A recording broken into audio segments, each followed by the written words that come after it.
We are committed to creating a safe and supportive space for our guests and listeners, and to provide information and tools that will help our listeners understand, manage, and overcome trauma.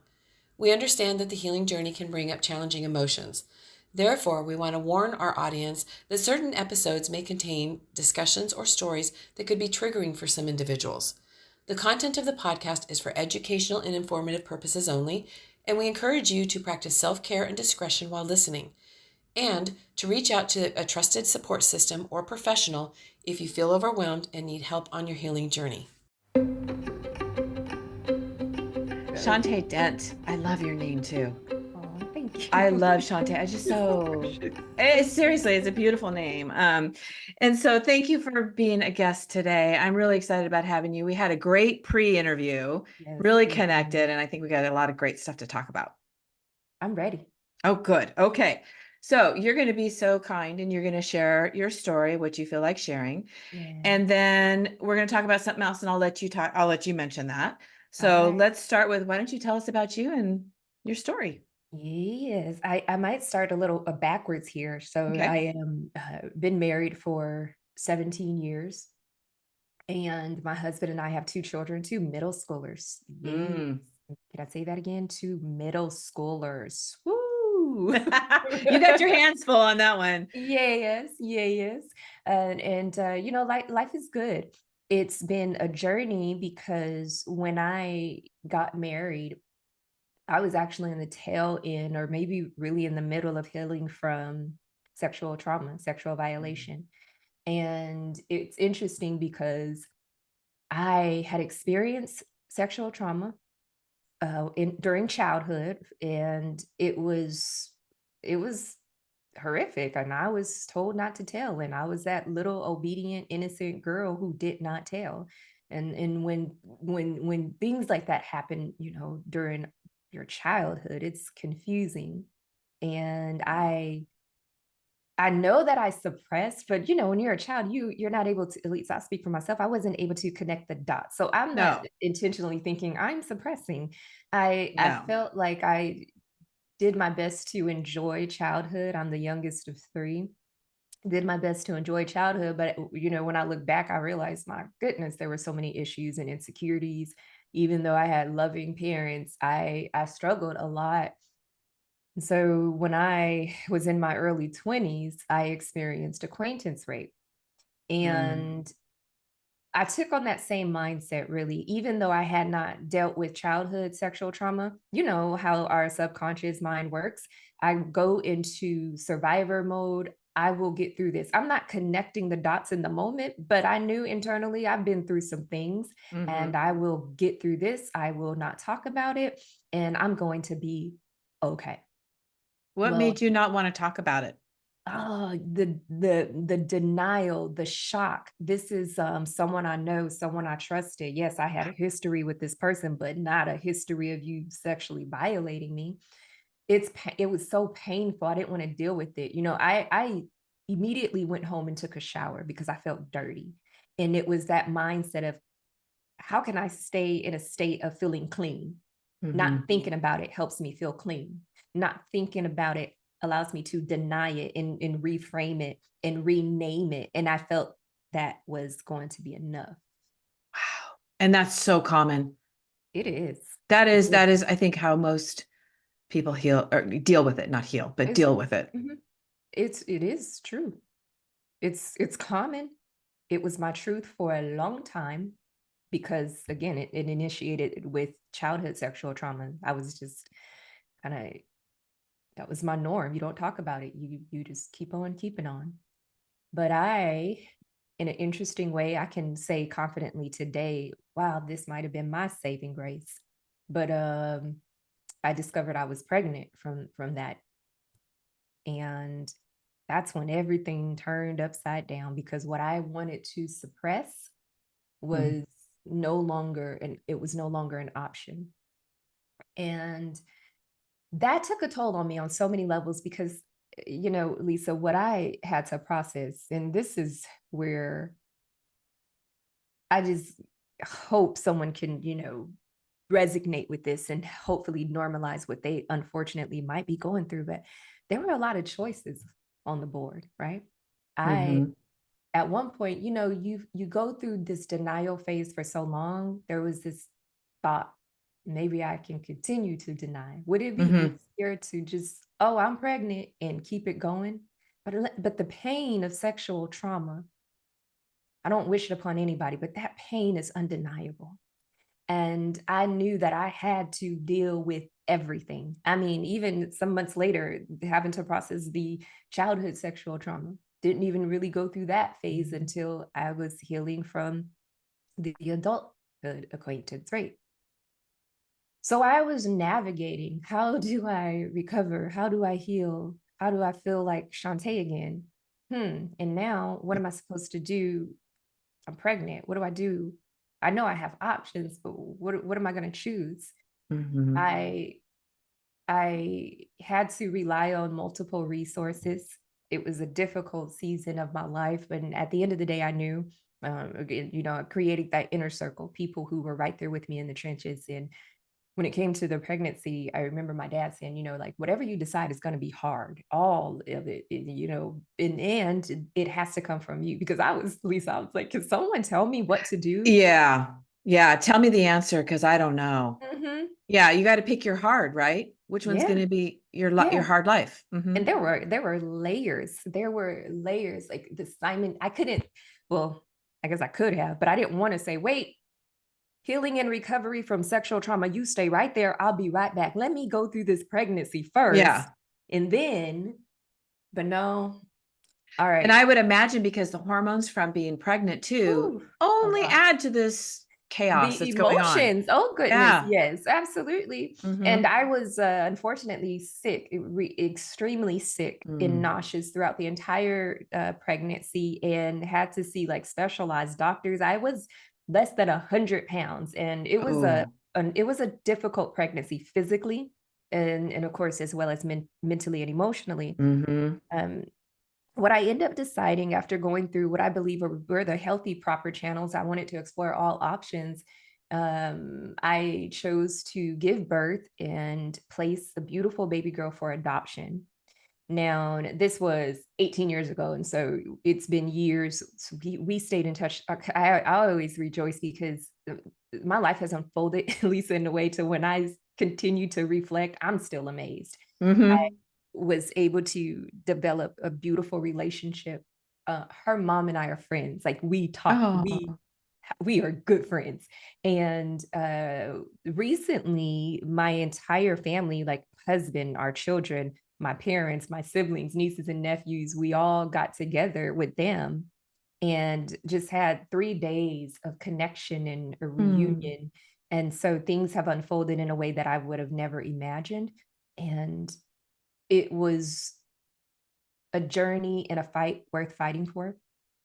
I Yeah.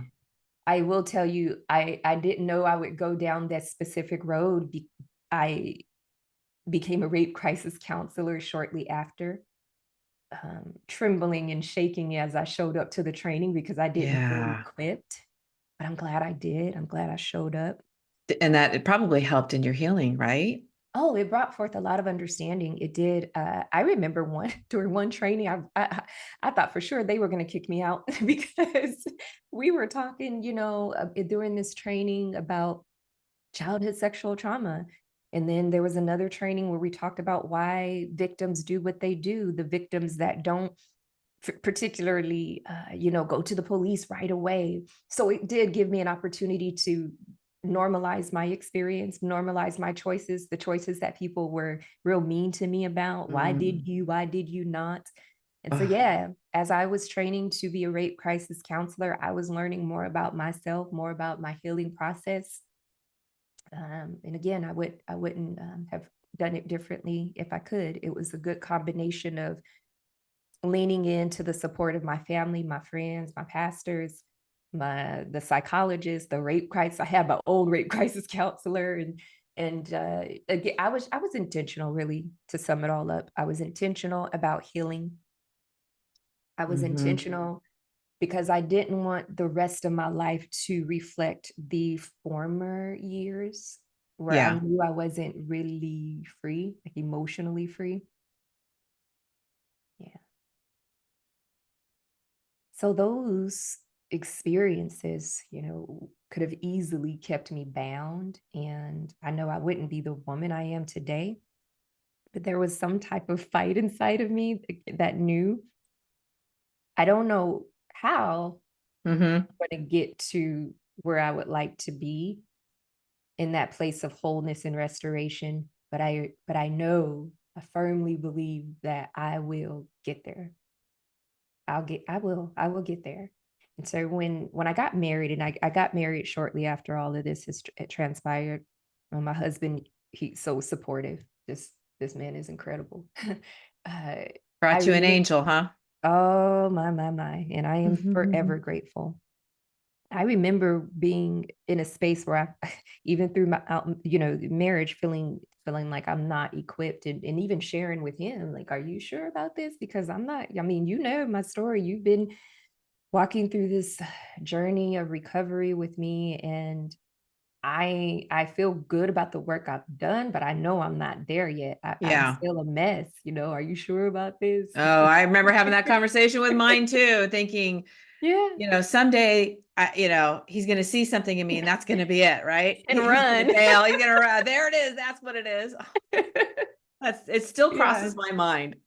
Yeah, isn't that something? But Mhm. I loved and obviously admired his commitment, his love, and that was reciprocated because I really felt, Lisa, if I'm going to commit to a relationship, my goal is to give the best of me. And I know that will not happen overnight. And as long as I'm alive, I'm always going Mhm. to transition and become a better version. But I knew if I'm going to proceed and be married, I really have to be intentional because I want a healthy life first for myself, Mhm. and I desire a healthy marriage.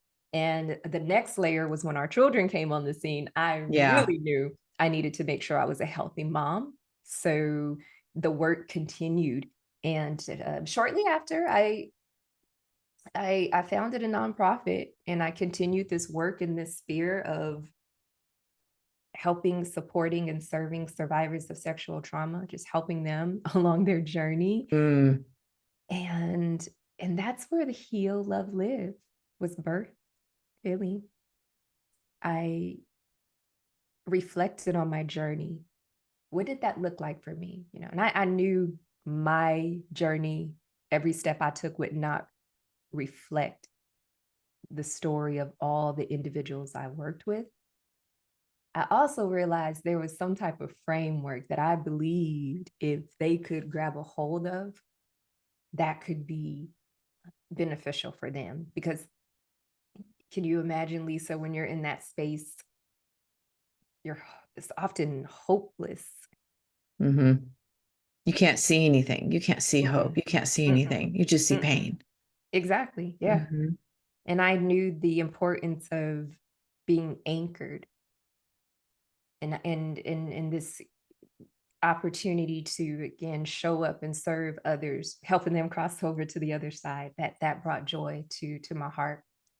And that is Heal, Love, Live, where I encourage them to heal emotionally, love earnestly, Mhm. and live freely. And I realized, oh my goodness, yeah, that is actually, that was my journey. My first step was I knew I had to experience emotional healing. I'm a mess. Mhm. I'm a mess. Mhm. Mhm. Emotional healing. That was my focus. That was my first focus. And then throughout that process, the love factor, this part excites me, love, because I had to break that down into 3 areas. When it came to love, am I positioning myself, or how am I positioning myself to receive love? I don't want to be so hurt and bitter that I put up the brick wall. Yeah. Yeah, that's real common because when you build that brick wall, you're the only one behind it. The only one. It's Mhm. lonely. Yeah, very lonely. It Mhm. is. And I thought, okay, don't do that. Don't put up brick walls. Stay open to receiving love. And not, just like this is romantic love, platonic love, not, just be open to love. Mhm. Be open and allow people to love on you, to help you, Mhm. to be there for you and with you. And the second area was loving myself. Yeah, that's a big one. I was waiting for that one to come out of your Mhm, mouth because that's a mhm. big one. Oh, yes. Oh, yes. So even looking in the mirror, can I look in the mirror and say, Chanté, I love you. Mhm. I love you, Chanté. Whew. It's At that powerful. time, yeah. I would encourage everyone to do that. Look in the mirror Absolutely. Look in and, your and say eyes that. in the Mhm. mirror. Look And in say your that to eyes. yourself. It's a Yep. different feeling. It's quite the experience. And And because I felt damaged, I felt dirty, and I didn't yeah. feel like I could ever be used again to fulfill any type of purpose. I just felt like I'm done. Yeah. So I knew I had to learn how to love myself. Let me back up. When it came to love, it was also receiving love from God. Yeah. We often talk about people having different beliefs, which, obviously that's their choice. My belief was, God, you created me, and I don't want to block your love. Yeah. I desire to stay open to your love as well. And that love from God is actually what helped me love myself. Yep. If I'm created in your image, then my goodness, I must be valuable, worth Mhm. something, lovable. And Mhm. then the final step, and this was not the easiest one. It's like loving others. Yeah. That's a tough one. That's a Mhm. tough one, especially when you've been so hurt Yes. over and over. Mhm. Can I extend love to other people? Okay, and can you see this? This is even probably twofold, because it meant, can I extend love to people who had nothing to do with my story? They Right. didn't even know me back then. This just means I'm a cordial individual, loving Mhm. others. Again, not so bitter that I can't extend love to other people. And there's a part of my story that I do know is difficult for a lot of people, but hopefully they'll grab a hold of the importance and the essence behind this. I also knew that when it came to loving others, a part of my healing equation was to forgive and release offense. Yep. Yeah. I know. And that's forgiveness in this arena is a tough subject. Yes, it is. Um, and I think for Mm. me, forgiveness is just 100% for me. It has nothing to do with them Yeah. and what they did, and Mhm. release, and releasing them from me, but not releasing them from what they did. Absolutely. And that's exactly what it is. I remember when I worked with survivors, when I had my nonprofit, that was this. Oh, every time the week came up in our curriculum, I would have to brace myself mentally, Mhm. because I knew, and I would respect and give them space. My goodness, those Yes. sessions were tense, and I get it, but we still covered it. And I remember some of the participants feeling like, Chanté, it's not required, it's not necessary. I can heal and not forgive. I actually know someone who did it. And I said, okay, I'm not going to question that person or Mhm. you, but I will continue to share with you that, as you mentioned, Lisa, when it comes to forgiveness, we're not giving that person or those individuals a pass. Individuals will Mm-mm. still experience their own consequences. It really is you doing yourself the hugest favor by releasing that icky, yucky stuff that's inside of your heart. Yeah. You can release that, and release yourself from that burden and that heavy weight. Mhm. Because what I come to understand about forgiveness is, when we don't release, it manifests in Yeah. our relationships, in how we show up at work. Yeah. It's rooted, it's Yes. anger, it's bitter, it's something rooted in our hearts when we're not able to release the heavy weight and the burden. So I do believe some people have a misunderstanding about what, forgiveness really is. And I so I mean, look at it. I'm sorry, go Mhm. ahead. I didn't mean to interrupt you. No, you're fine. I just mentioned that forgiveness was key. Yeah. Yeah, and I'll tell you an example in my life and how I know when I have forgiven and what it's done for me, excuse me, is my brother. So before I had worked through my forgiveness with him, of course I hated him, right? And I hated everything about him and I didn't want to be around him. It was just, it was awful. Mm. And all I would do is ruminate about all the things that had happened and I would carry, and which would, of course, just, it was a cycle, right? Yeah. And when I finally grasped the understanding of forgiveness and understood that it's not saying that what my brother did was okay and we're just going to let him slide, it really is for me. And it was a process, right? It is forgiveness isn't It's one a and done. process. It is a process, right? Yes. And I can't tell you how long it took me to finally get to the point where I have forgiven him. Yeah. But what it's done after, since I have forgiven him, honest to goodness, I still love him. I absolutely wish him the best. He's not in my life because he's still a dangerous man, right? But I can tell the stories of what he did and it has no effect on me anymore at all. Oh, It's yeah. almost like I'm telling someone else's story. But the fact that I can still wish him well, I can love him from afar, Mhm. that is so freeing instead of constantly remembering the things he did to me and reliving it, because I would relive all those emotions. When we repeat the stories over and over and we haven't healed from it, you can feel it. You can feel all those emotions rise up and you are actually reliving it in your mind. It's And I true. didn't want to do that anymore. And I don't. And so since I have worked through that forgiveness with him, I don't relive that stuff at all. And with my dad and my mom, I'm still working through that. I would say I'm probably 90% there, but I still got a little bit that, I'll think of something and then I'll feel that anger rise up in me. And then I have to kind of go through my little process of letting it go. Letting it go. Yeah. Mhm. I love that statement because I do realize sometimes we can assume that, well, because I've forgiven it, none of this should affect me anymore. And that's not the case. I tell people, we're human beings. We have Yeah. memories and thoughts that come. What matters is what are we doing with the thoughts? What are we doing with the memories and not giving it permission to add further damage. Yeah. I like what you talked about, the process of forgiveness. I call it layers because Yeah.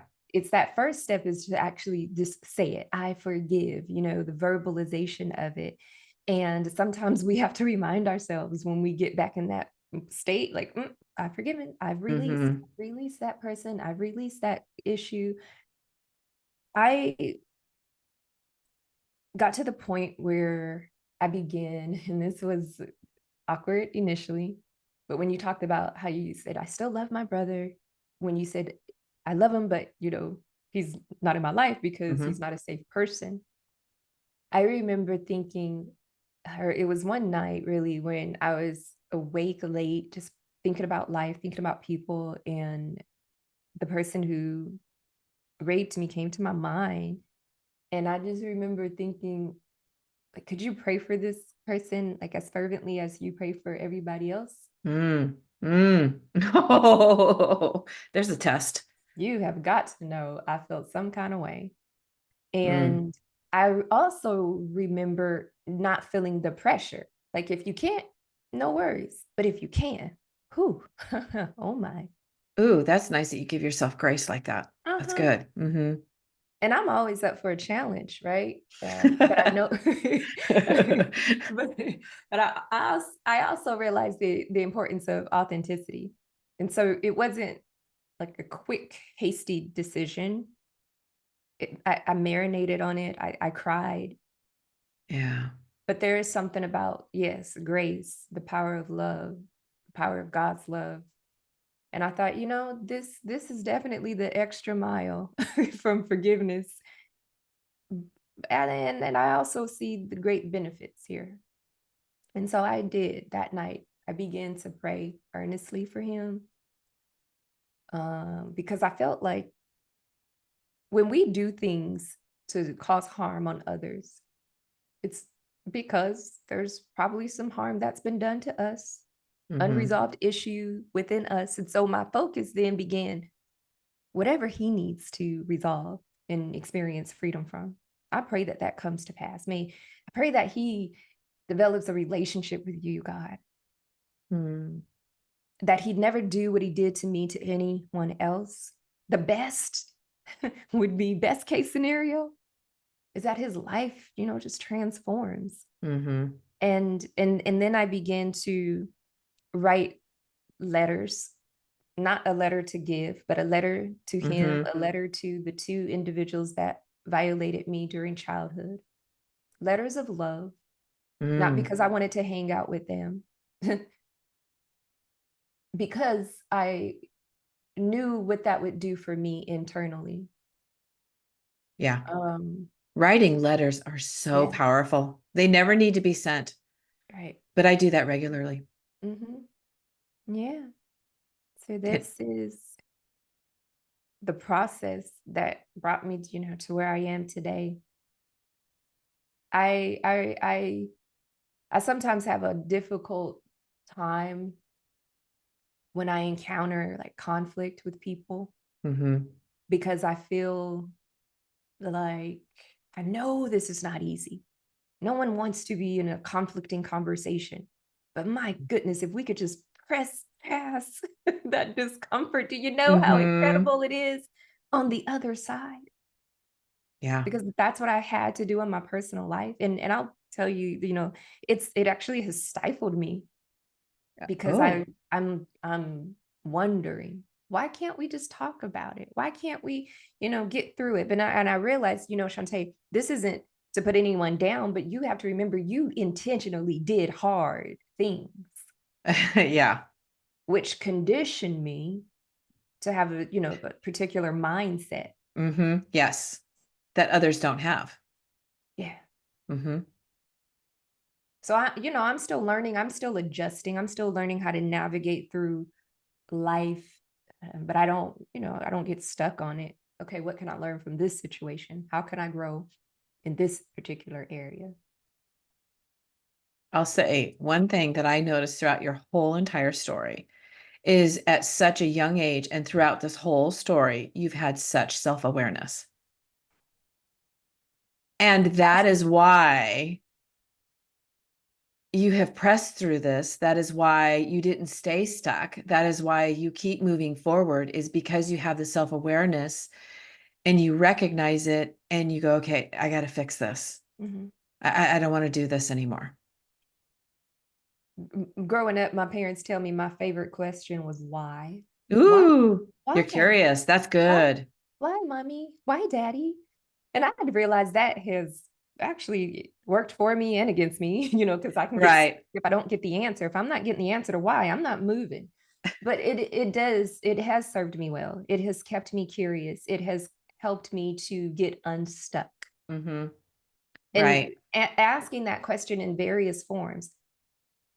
Why am I responding this way? Why would I stay like this? Mm-hmm. Why Mm-hmm. would I want to live the rest of my life trapped, bound? I wonder what I did. Why did things turn out the way they turned out? Mm-hmm. Why? Again, I know that it has not always served me well, but I do agree, Lisa. I can tell, I always say I'm not, clearly I'm not the best at everything, but those things that, oh yeah, Mm-hmm. it's being in tune, yeah, with myself, with what's going Yeah. on. Because it's real easy to disconnect. I mean, Yep. us that have come from childhood abuse, that's Mhm. really common for us to disconnect from ourselves. It is. Yeah. So tell us more about, I want to say it right because I said it wrong before. So tell us more about heal, love, live. Yeah. So what I love about that formula or that framework, it has served me well. I still ask myself that question in any given situation where I feel stuck, and it could be a minor issue, but I'll have to ask myself, how can I heal emotionally, love earnestly, and live freely from this? And I firmly believe that it allows individuals to dissect a situation, and if they Yeah. are transparent with their answers, they can navigate through and accelerate their process and how they tend to overcome. What Mm-hmm. does that look like to heal emotionally? Like any given situation from trauma, paint the picture, be creative, right? Yeah. What does that look like? Write it down. No limitations. Use your imagination. What does it look like? What does it feel like? What does it sound like? What do I look like? What do I sound like? How do I show up when I heal emotionally? Mm. Mm-hmm. Paint that picture. How empowering is that? Because without that, I'm just sitting here thinking, without having that and without the self-awareness and without asking your questions, that you just go through life You and just things go come through at life. you and you just kind of go through it and you feel powerless, you feel Mhm. helpless, it's frustrating. Yeah. This is empowering because this is you using self-awareness, stopping, recognizing that there's something going on and asking yourself these questions to help you work through it. Yeah. And that's what it does. It absolutely does. Helps me to work through it.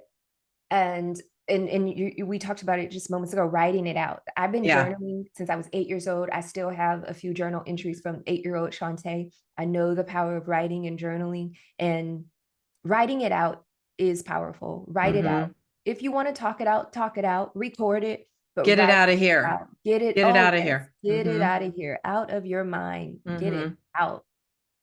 So paint that picture. Allow yourself to embrace what emotional healing is, what it looks like, what it feels like, what it sounds like. Okay. Even the voice. Okay. I listened, or yeah, I was watching a video. A part of my story, it's in my book, My Lemonade Recipe, Turning Life's Sour Experiences into Something Sweet. Oh, I like that. Yeah, and I don't talk about this part of it a lot, but I recorded when I gave birth. This beautiful girl. She was a preemie, and so I gave birth early, and I was able to visit her and spend those moments with her before she was released to her parents, her adoptive family. And I would record and talk to her and love on her and pray for her and sing to her. I was watching the video and my voice was weak and frail, and Wow. I didn't sound like the same person. And I'm like, okay, that's crazy. But maybe when I talk today, I say, oh, that's what freedom sounds like. Yeah. Yeah. Amen to that. So yeah. Yeah. So when it comes to healing emotionally, what does it sound like? Uh yeah, and then the loving earnestly. I would encourage individuals to go through that same process. Have you Did your created? looks, let me ask you this real quick. Sorry. Yeah, Did your sure. looks change as you healed? Because mine did. If Okay. I showed you a picture of me even 20 years Yes. ago, I look completely different. My countenance, absolutely. Yeah. Looks, countenance, all Mm-hmm. of the above. Mm-hmm. And I'm glad about it. Yeah, I know, me too. That's been a blessing for sure.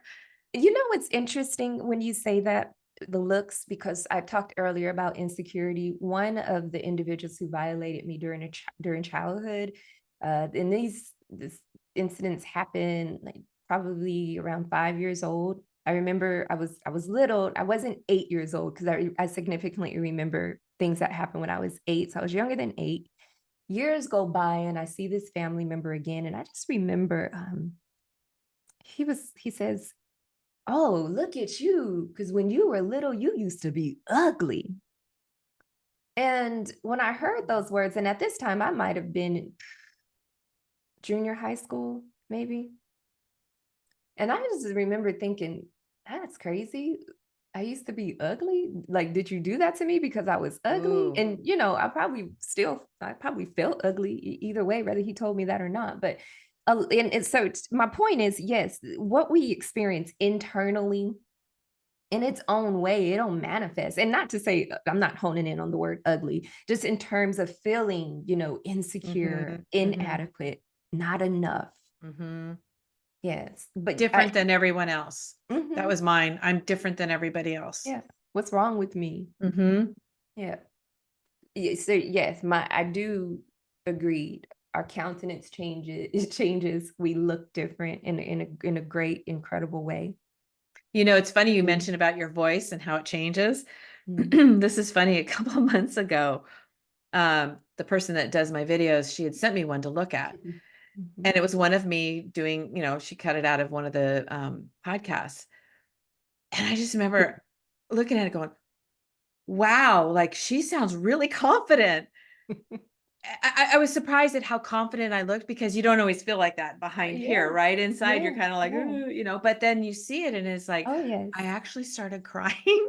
I And I bet. went into my husband and I said, "Whoa, Mm, I can't believe," like, I even called myself amazing. That's what was so funny. It was like, yeah, it was so, it just really yeah. surprised me how confident, because I don't Mm, always feel that confidence, but boy, I was sure coming across confident. And I know the things that I was saying, I was very confident in what I was saying. mm, mm. It was very important to me, Yeah. but it was, I surprised myself. Lisa, I don't know if you remember during our pre-interview, at the end of it, I said, I don't the exact question I asked you. I said something maybe along the line like, how long have you been doing this? Or, Oh, what brought you to this? Because you were doing it so well. Like you just show up confident, like oh, owning your space. I could see that and experience that at that thank time. you. Yeah. Yeah, yeah, because I'm in my passion. I'm where I'm supposed Mhm. I'm supposed to be here. And this That's is, what I I'm love. making beauty from ashes. Yes, And that's what you're indeed. doing. That's what we're all doing. That's what we're doing. We are doing it. I love it. Well, thank you for sharing your story. Thank you for, I mean, it's so important for us to share these stories and have others connect, but it's not easy. It's not easy. And I really appreciate that. And especially your healing journey, but no, you're amazing. Seriously. I mean, to have that much self-awareness at such a young age, you really, I don't know I can't quite find the right Mm. words, but it's just, it's not common, but it's sure refreshing. It carried me, I'll tell you that much. Yeah. When I didn't even understand exactly what it was or what it was all about, it's definitely brought me a long way. I had someone really wise say to me, you're talking about being curious.